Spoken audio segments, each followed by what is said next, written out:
আজকে কচুর শাক, ইলিশ মাছের মাথা দিয়ে কচুর শাক রান্না করবো। ফার্স্টে যে তেল দিলাম কড়াইতে, তেলটা গরম হবে। তেলটা গরম হলে, ভালো করে গরম হবে, তখন ইলিশ মাছের মাথাগুলো দিয়ে দেব। এই যে ইলিশ মাছের মাথা, একটু নুন হলুদ মেখেছি সামান্য। এবার মাথাগুলো একটু ভেজে নেব। মাথাগুলো একটু ভেজে নিয়ে তারপর তুলে রাখবো।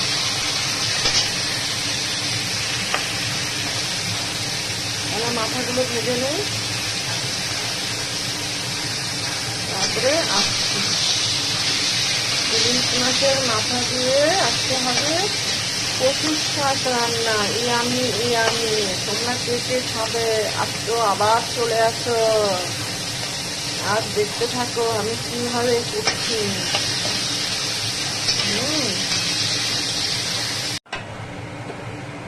এরপরে শুকনো লঙ্কা, একটু তেজপাতা,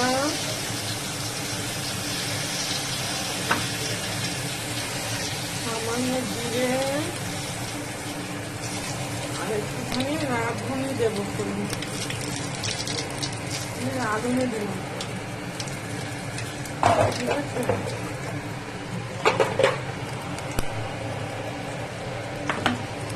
ফোড়নটা হয়ে গেল, ফোড়নটা যেই হয়ে গেছে, এরপরে কাঁচা লঙ্কা দিয়ে দেবো। বেশ অনেকটা কাঁচা লঙ্কা, একটু ঝাল না হলে কচুটা ভালো লাগে না। একটু ঝাল হলে কচুটা ভালো লাগে। একটু কাঁচা লঙ্কা দিয়ে দিলাম। এরপরে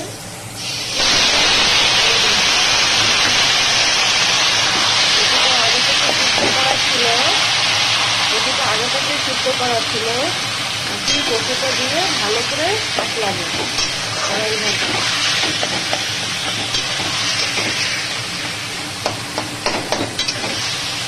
বন্ধুরা দেখতে থাকো কচুর শাক। এই পর্যায়ে এসে সামান্য একটু নুন, একটু মিষ্টি আর একটু হলুদ দিয়েছি। দিয়ে কচুটাকে ভালো করে ঘেঁটে দিয়েছি। খুঁটে দিয়ে ভালো করে ঘেঁটে দিয়ে এটাকে ভালো করে হতে দেবো। তারপরে ইলিশ মাছ ভাজাটা দিয়ে দেবো।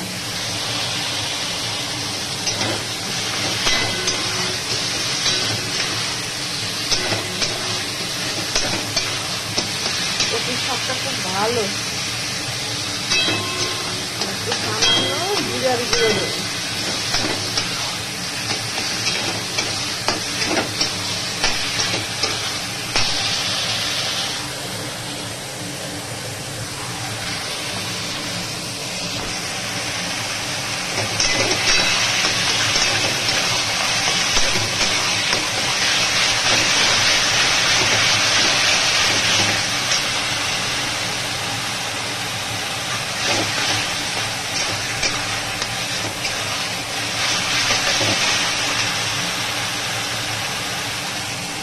ইলিশ মাছের মাথাগুলো দিয়ে দিন।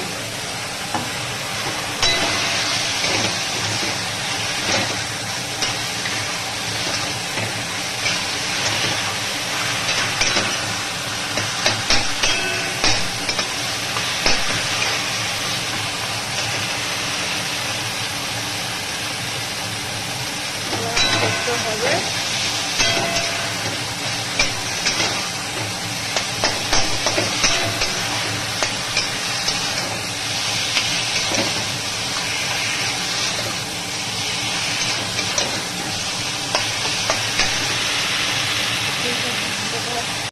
এই পর্যায়ে কচুর শাক কমপ্লিট। এবার নামিয়ে দেবো। একদম রেডি কচুর শাক। কালারটাও তো লাল, যেহেতু কচুর শাক এই জন্য একটু কালচে কালচে কালার এসছে, কিন্তু কচুর শাকটা খেতে খুব ভালো। Tata bye bye. কচুর শাকের রেসিপি তোমরা সবাই পেয়ে যাবে।